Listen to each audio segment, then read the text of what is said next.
Jake Miller stood in front of the big window on the ship called New Horizon. He looked out at the stars and felt his stomach turn. In 2 hours, he would meet aliens for the first time. Real aliens. Not just stories or movies, but actual beings from another world. "You look sick," said Dr. Ben Carter as he walked up behind Jake. Ben was the language expert on the ship. He knew how to talk to different people and understand their ways. "I feel sick," Jake said. He was 32 years old and had fixed engines and built things his whole life. Now the government wanted him to talk to aliens because he was good at solving problems. "Why did they pick me for this job?" "I'm just an engineer." Ben smiled and patted Jake's shoulder.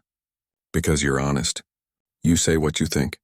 The aliens have been watching our TV shows and radio signals for years. They know we can be tricky sometimes. But you don't lie or play games." Jake turned away from the window. The meeting room was ready. Earth's best people had worked for months to make everything perfect. They had gifts to give the aliens. They had speeches prepared. They had rules about what to say and what not to say. "Tell me about them again," Jake said. "The Velthari." Ben opened his tablet and showed Jake pictures. They call themselves the Velthari Empire. They're very old. Their people have been traveling in space for thousands of years. They're tall, maybe 7 feet. They have smooth skin that glows with different colors. The colors change when they feel different things. "Like mood rings," Jake said. "Sort of, but much more complex. They're very polite and formal. They don't like loud noises or quick movements. Everything they do follows rules and traditions." Jake looked at the pictures. The aliens looked beautiful but strange. They had long arms and legs. Their faces were narrow with big eyes that looked almost human but not quite. "Their leader is named Zarath," Ben continued. "She's their ambassador. She speaks perfect English. Maybe better than us. She studied our language by listening to our radio and TV for 20 years. "Great," Jake said. "She probably thinks we're all crazy from watching our shows." Captain Lisa Wade's voice came over the ship's speaker system. "All hands prepare for docking. Our guest will arrive in 1 hour." Jake's hands started to sweat. He had given speeches before, but never to aliens who could decide if humans were good enough to join the galaxy. The Velthari were powerful. They had amazing technology. They could travel faster than light and build cities in space. If they decided humans were too dangerous or stupid, Earth would be alone forever. "What if I mess this up?" Jake asked. "You won't," Ben said. "Just be yourself. Answer their questions honestly. Don't try to sound fancy or smart. They want to know what real humans are like." Jake nodded, but he still felt nervous. He had read all the files about the Velthari. They had never fought wars. They solved problems by talking. They had art and music that lasted for centuries. They built things that never broke down. Compared to them, humans seemed young and messy. "Why do they want to meet us anyway?" Jake asked. "We don't have anything they need." "That's not true," Ben said. "We have something special. We grow fast. We learn fast. We adapt to new things. In just a few hundred years, we went from horses to spaceships. They've been watching us and they're curious." The ship shook a little as it connected to the space station. Jake could hear footsteps in the hallway. People were getting ready. The captain was probably checking everything one more time. Jake went to his room and put on his best clothes. The government had wanted him to wear a fancy uniform, but Ben said the aliens would prefer normal clothes. Jake chose simple black pants and a white shirt. He looked in the mirror and saw a regular guy from Ohio who liked to fix things and drink coffee. "You can do this," he told himself. When Jake got back to the meeting room, everything was ready. The table was set with gifts from Earth. There were books, music, and samples of human food. The lights were dim because the aliens preferred soft light. Captain Wade stood by the door in her uniform. She looked calm, but Jake could see she was nervous too. "They're here," someone said from the bridge. Jake heard strange sounds from outside the ship. It was music, but unlike any music he had ever heard. It sounded like water flowing and wind blowing at the same time. Beautiful, but alien. The door opened and Zarath walked in. Jake forgot how to breathe for a moment. She was taller than he expected and moved like she was dancing. Her skin was pale blue and glowed with soft silver patterns that moved slowly across her face and arms. Her eyes were large and bright, almost like they had stars in them. "Greetings," she said in perfect English. Her voice was musical, like she was singing instead of talking. "I am Zarath of the Velthari Empire. We are honored to meet the people of Earth." Captain Wade stepped forward. Welcome to New Horizon. I am Captain Lisa Wade. This is our cultural expert Dr. Ben Carter and our technical advisor Jake Miller. Zareth looked at each of them and nodded. The silver patterns on her skin shifted to gold, which Ben had said meant she was pleased. We have prepared gifts, Captain Wade said, gesturing to the table. As have we, Zareth replied. She made a gesture and two other Velthari entered carrying something that looked like a crystal sculpture, but seemed to be alive with moving light. Jake relaxed a little. This was going well. Everyone was being polite. No one had said anything wrong yet. Then Jake reached for his coffee cup, missed, and knocked it over. Hot coffee spilled across the table and onto the floor. Damn it, Jake said without thinking. The room went quiet. Zareth's skin patterns changed to bright yellow, and she tilted her head like a curious bird. Damn it, she repeated. What does this phrase mean? I have heard it in your broadcast, but the translation systems do not explain it properly. Jake felt his face turn red. Great. 5 minutes into first contact, and he was already teaching aliens how to curse. 3 days had passed since the coffee incident. Jake had explained that damn it was just something humans said when they were frustrated. Zareth had accepted this answer, but Jake could see she was still curious about it. The meetings were going better than anyone had hoped. The Velthari shared their knowledge about space travel and energy systems. Humans showed them Earth's music, art, and stories. Both sides were learning from each other, but Zareth kept asking strange questions. Why do humans say break a leg when they want someone to do well? She asked during breakfast. It's just a saying, Jake explained. We don't really want anyone to break their leg. It means good luck. But why not say good luck directly? Jake had never thought about it before. I guess we think it might cause bad luck to say good luck directly, so we say the opposite. Zareth's skin patterns turned bright blue, which meant she was thinking hard. Humans often say the opposite of what they mean. Sometimes, Jake said. It's complicated. Dr. Carter joined them at the table. How are our guests today? He asked, confused, Jake said. I've been trying to explain human sayings to Zareth.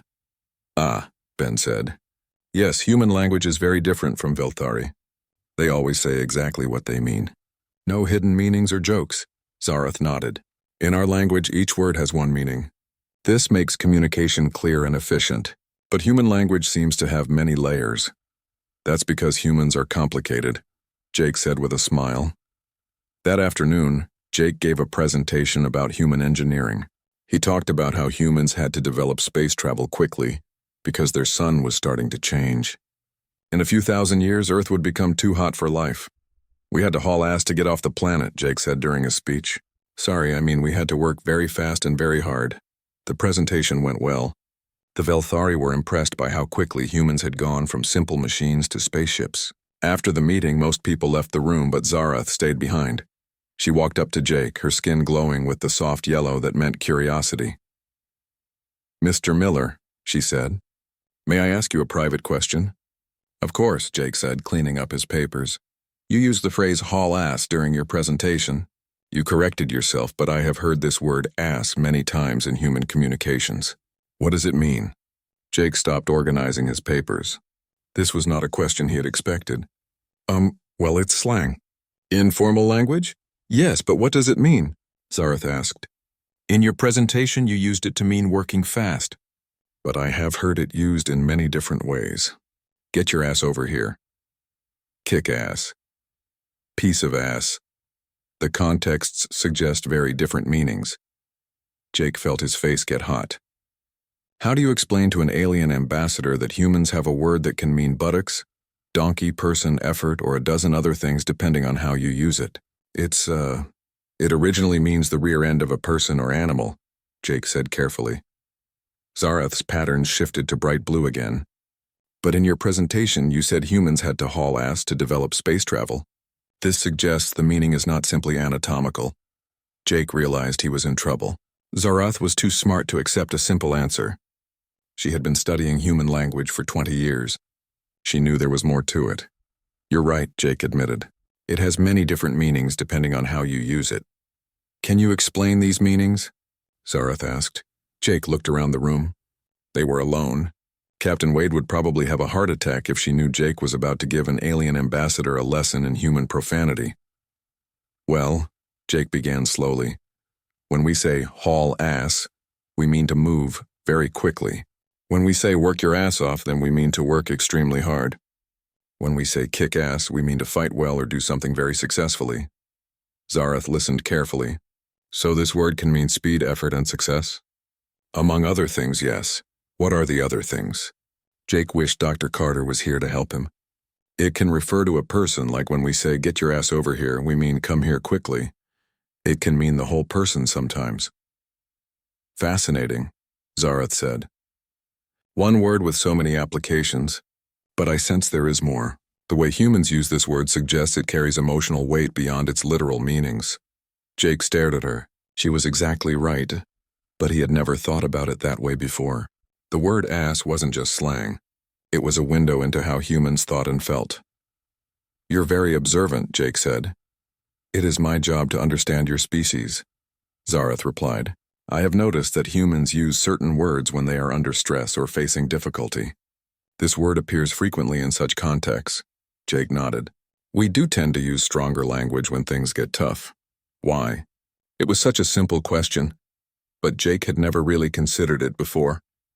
Why did humans curse when they were angry or scared or frustrated? Why did they use crude words to express strong emotions? I'm not sure I can explain it properly, Jake said. It's just something we do. Zareth's skin pattern shifted to a warm orange color that Ben had said meant disappointment. I see, perhaps Dr. Carter could provide more insight. No, wait, Jake said quickly. He didn't want to disappoint her. Let me think about it. You're asking a really good question. I just need time to figure out how to answer it. Zareth's pattern shifted back to yellow. You will consider it? Yes, Jake promised. I'll talk to Dr. Carter, too. We'll figure out how to explain it properly. Thank you, Mr. Miller. I find human language endlessly fascinating. Your species manages to pack so much meaning into so few sounds.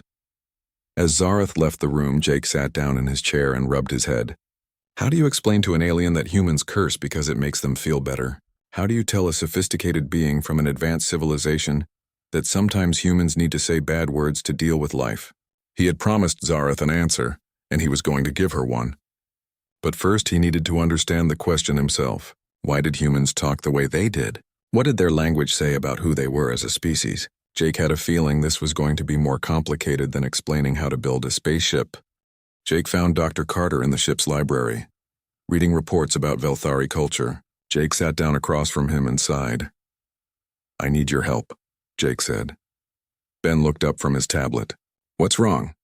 Zareth asked me to explain what ass means. Not just the basic definition, but why we use it the way we do. I promised her an answer, but I don't know where to start. Ben put down his tablet and smiled. She's getting into the deep stuff now. I wondered when this would happen. What do you mean? Zareth isn't just learning our language, Ben explained. She's trying to understand our minds. The way we use words tells her how we think and feel. It's like studying our psychology through our vocabulary. Jake leaned back in his chair. So when she asks about ass, she's really asking about human nature? Exactly. And that's a complicated question because the Velthari don't have anything like human profanity in their language. What do you mean? Ben pulled up files on his tablet. I've been studying their language for months. They don't have curse words. They don't have insults. They don't even have slang. Every word means exactly one thing, and they use it the same way every time. Jake thought about this. That sounds boring. It's efficient, Ben said. But it also tells us something about their society. They developed differently than humans. They've always been peaceful and organized. They never needed words to express anger or frustration because they rarely felt those emotions. And humans? Humans have always been fighters, Ben said. We fought animals, weather, disease, each other, and everything else that got in our way. We needed language that could express strong emotions. Jake began to understand. So our crude language exists because our lives have been crude? Partly, yes. But it's more than that. Human profanity serves several purposes. It lets us express strong emotions safely. It helps us bond with each other. It shows trust and friendship. And sometimes, it helps us cope with things that are too big or scary to handle with polite words. Jake thought about his own life. When he was angry at a broken machine, he cursed at it. When he was scared during a dangerous repair job, he muttered bad words under his breath. When he was happy with friends, they joked around using language they would never use with strangers. How do I explain all this to Zareth? Jake asked. Carefully, Ben said.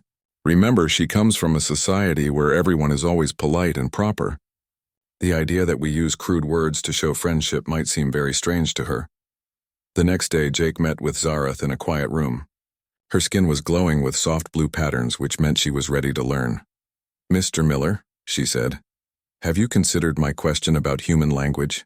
I have, Jake said, and Dr. Carter has been helping me understand it better. But first, can I ask you something? Of course. Do the Velthari ever get angry? Zareth's patterns shifted to a pale yellow. Angry? We experience disappointment when things do not go as planned. We feel concern when there are problems. But anger, as humans experience it, is rare among our people. What about when you're scared? We feel caution in dangerous situations. We calculate risks and make careful decisions, but fear as humans know it is not common for us. Jake nodded. This explained a lot. Humans are different. We get angry a lot. We get scared. We get frustrated and sad and overwhelmed, and when we feel these things strongly, our normal polite language doesn't seem strong enough. So you use crude language instead? Yes, but it's not just about being crude. It's about having words that match the strength of our feelings. When I hit my thumb with a hammer, saying, "Oh dear," doesn't help me feel better. But saying something stronger does. Zareth's patterns brightened. The language serves an emotional function? Exactly. And it serves social functions too. When humans use casual profanity around each other, it shows trust. It means we're comfortable enough to drop our polite masks.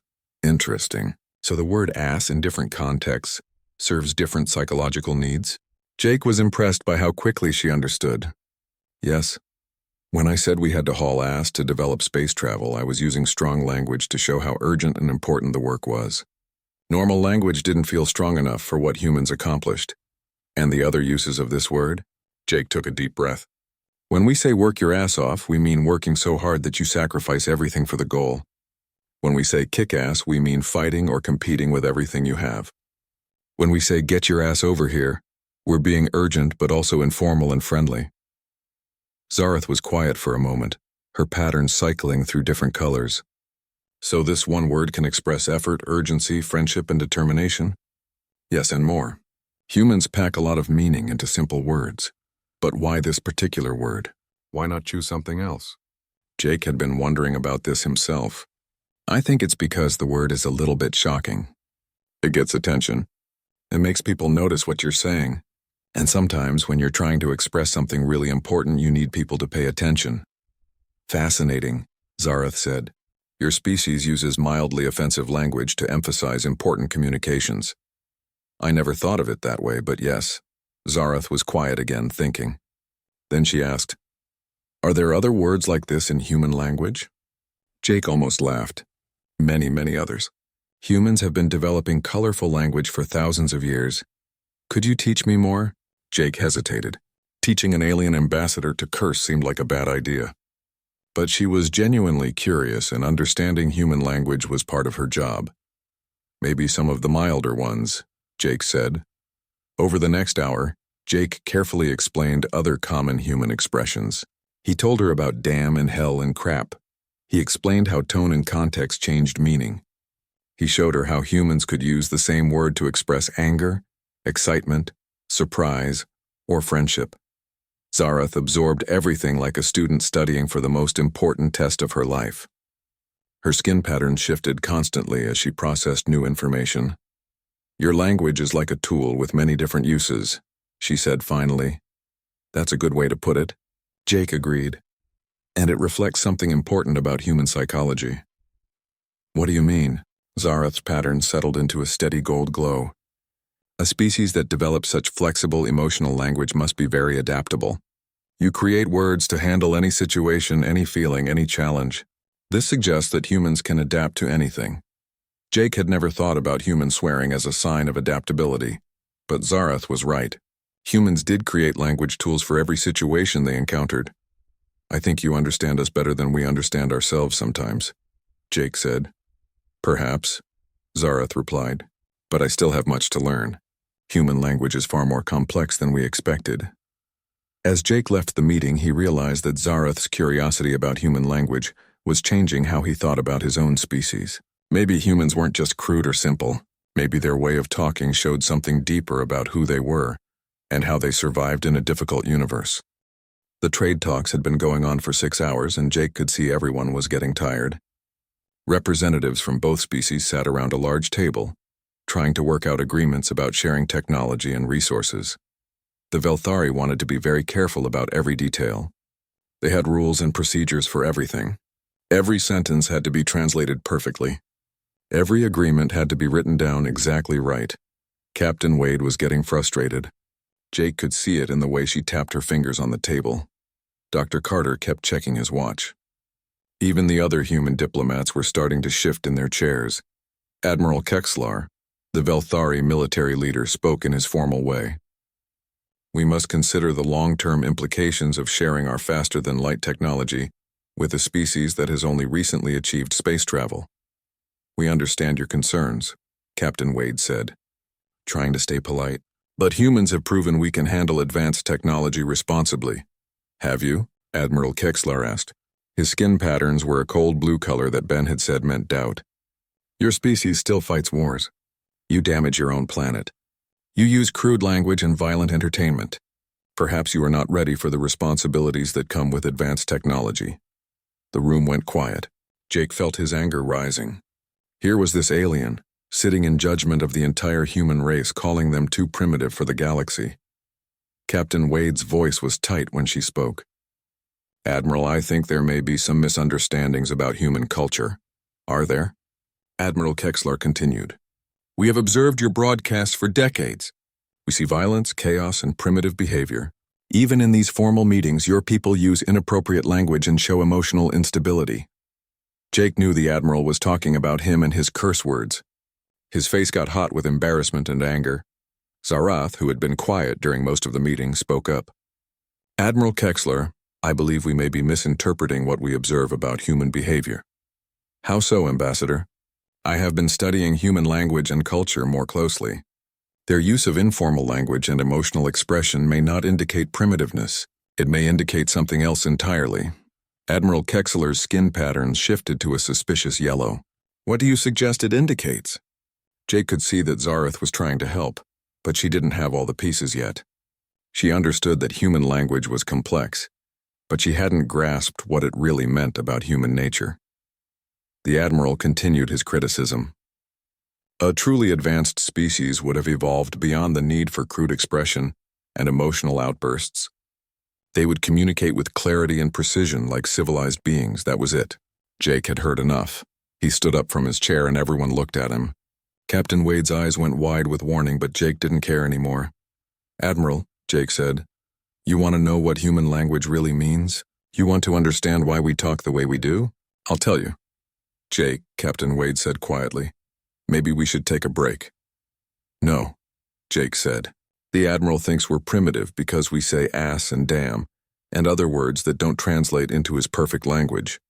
But he doesn't understand what those words represent. Admiral Kexlar's patterns turned cold blue again. Enlighten us, Mr. Miller. Jake looked at Zarath. She was watching him with bright, curious eyes. Her skin patterns were shifting rapidly through different colors. You want to know what ass means? Jake said. Really means? It means survival.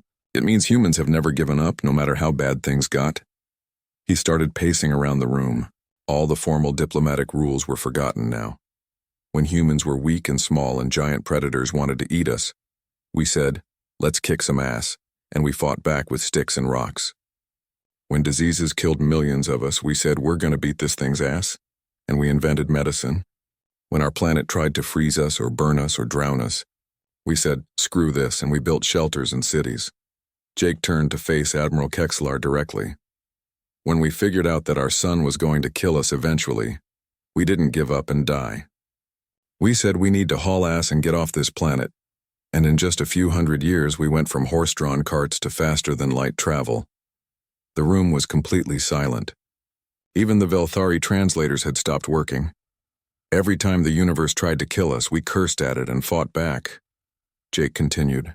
Every time we faced impossible odds, we used our crude, primitive language to rally each other and keep going. He looked at Zarath, who was staring at him with fascination. When we say bust your ass, we mean we'll work until we drop. When we say haul ass, we mean we'll move faster than should be possible. When we say kick ass, we mean we'll fight harder than anyone expects. It's not just slang, Admiral. It's a promise. Jake sat back down, his heart beating fast.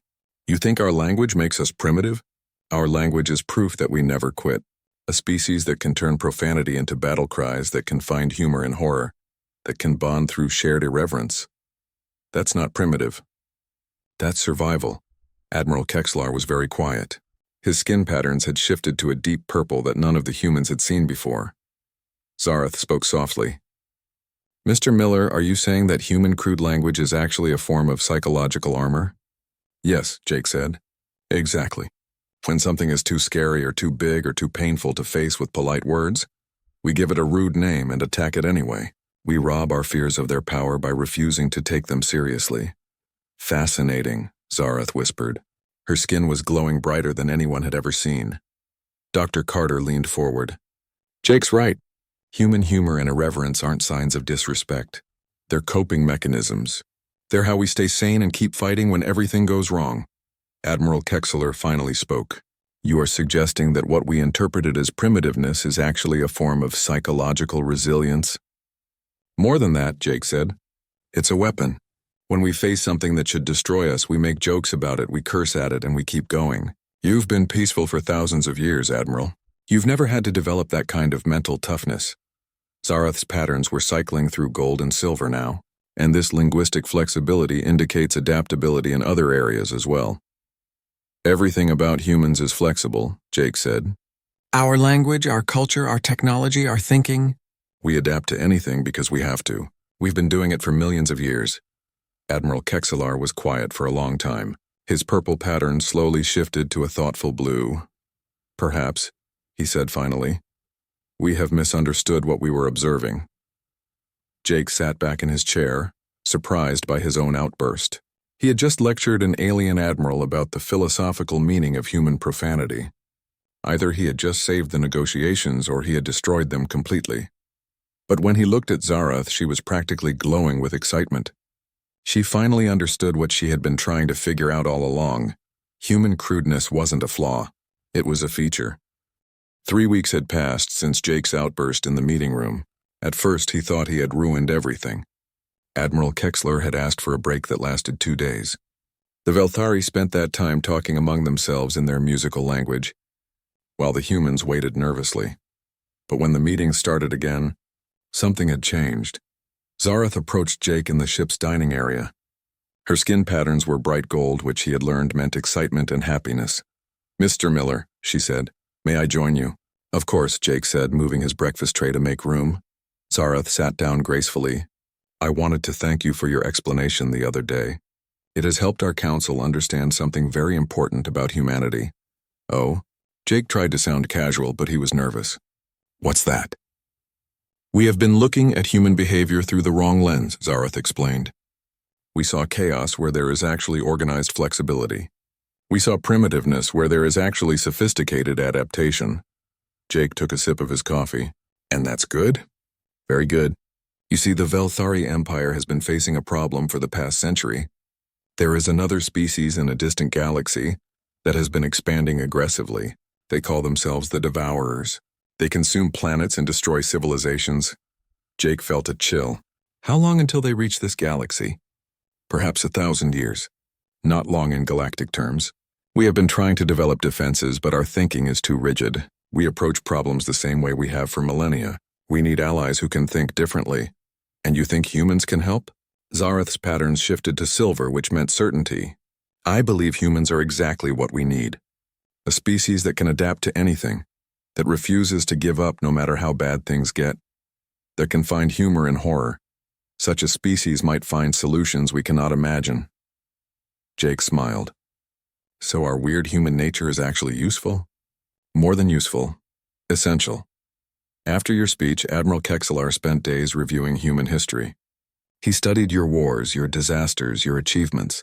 He came to the same conclusion I did, which is that humans are survivors. Whatever the universe throws at you, you find a way to deal with it. And you do it with a spirit that keeps you sane and functional even in terrible circumstances. Jake felt a warm pride growing in his chest. We do tend to be stubborn. Beautifully stubborn, Zareth agreed. Yesterday I asked Dr. Carter to teach me some human expressions. Would you like to hear what I learned? Jake grinned. Sure. Zareth's patterns shifted to a playful orange color. When something is very difficult, humans say it is a real pain in the ass. Jake nearly choked on his coffee. Hearing Zareth say that in her musical voice was the funniest thing he had ever experienced. That's right, he managed to say. And when humans want to encourage someone to work hard, they say, get off your ass and do something. Also correct. And when humans are very happy with an achievement, they say it kicks ass. Jake was laughing now. You're a quick learner. Dr. Carter said these expressions would help me understand human motivation and emotion. He was right. They are much more efficient than formal language for conveying certain concepts. Captain Wade approached their table. Good morning, Jake, Ambassador Zareth. How are the cultural exchanges going? Very well, Zareth replied. I am learning to appreciate the depth of human expression. Jake has taught me that your language is not crude but practical.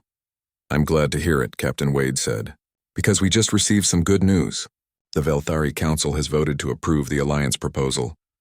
Jake stood up so fast he nearly knocked over his chair. Really? Full technology sharing, mutual defense agreements, and cultural exchange programs. Admiral Kexler specifically mentioned that humans bring unique problem-solving perspectives to the partnership. Zareth's skin was glowing so brightly that other people in the dining room turned to look. This is wonderful news. I must inform my government immediately. As Captain Wade walked away, Jake sat back down. I can't believe it. We're actually going to be part of the galactic community. More than that, Zareth said. You are going to help us prepare for the greatest challenge our galaxy has ever faced. And I believe you will find solutions that would never occur to us. What makes you so confident? Zareth thought for a moment. Because humans do something that no other species we know does. When you face a problem that should destroy you, you make jokes about it, give it a rude name, and attack it anyway. That is not just courage, Mr. Miller. That is psychological warfare against the universe itself. Jake laughed. I never thought of it that way. Neither did we until you explained it. Now we understand why humans have survived and thrived despite every disadvantage. You refuse to be intimidated by anything. Over the following months, human and Velthari scientists worked together on new technologies. Human engineers brought creative thinking to Velthari precision. Velthari knowledge combined with human adaptability produced innovations neither species could have achieved alone. Jake found himself working closely with Zareth on various projects. She had become fascinated with human engineering methods, especially the way humans improvise solutions when proper tools weren't available. Humans call this jury rigging, Jake explained as he showed her a temporary repair he had made to a damaged sensor array using spare parts and determination. Jury rigging, Zareth repeated carefully. The art of making something work with whatever materials are available. Exactly. It's not pretty, but it gets the job done. Another example of human adaptability. You never let the lack of proper equipment stop you from solving problems. We call it making do, Jake said. If we waited for perfect conditions and perfect tools, we'd never get anything done. Zareth's patterns brightened. This explains so much about human achievement. You do not wait for ideal circumstances. You work with what you have and make it succeed. 6 months after the first meeting, Jake stood in the same observation room where he had worried about first contact. But now he was watching human and Velthari ships working together, preparing for challenges that might not come for centuries. Zareth joined him at the window. Her skin patterns had become familiar to him now. The gold of happiness, the blue of deep thought, the silver of certainty. Are you satisfied with how things turned out? She asked. More than satisfied, Jake said. A year ago, I was just a guy who fixed broken machines. Now I'm helping to prepare defenses for an entire galaxy. You were always more than just a repair technician, Zareth said. You just didn't know it yet. What do you mean? You represent everything that makes humans special.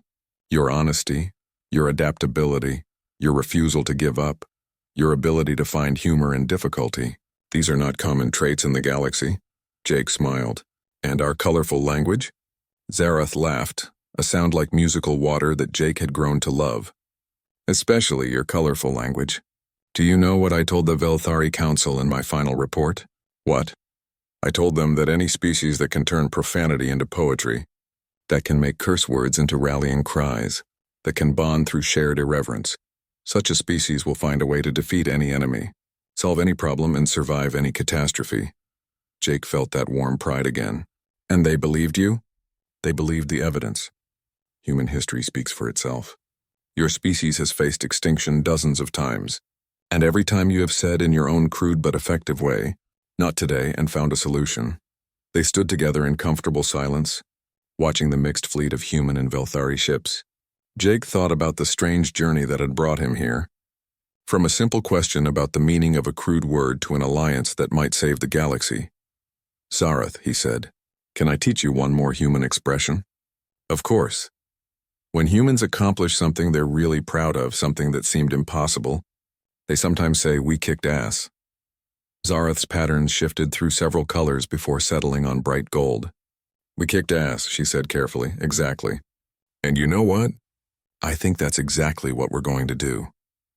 As Jake watched the ships preparing for an uncertain future, he realized that humanity's greatest strength wasn't their technology or their weapons. It was their attitude. No matter what the universe threw at them, humans would face it with determination, humor, and a vocabulary colorful enough to make the stars themselves blush. And that, Jake thought with a grin, was pretty damn awesome.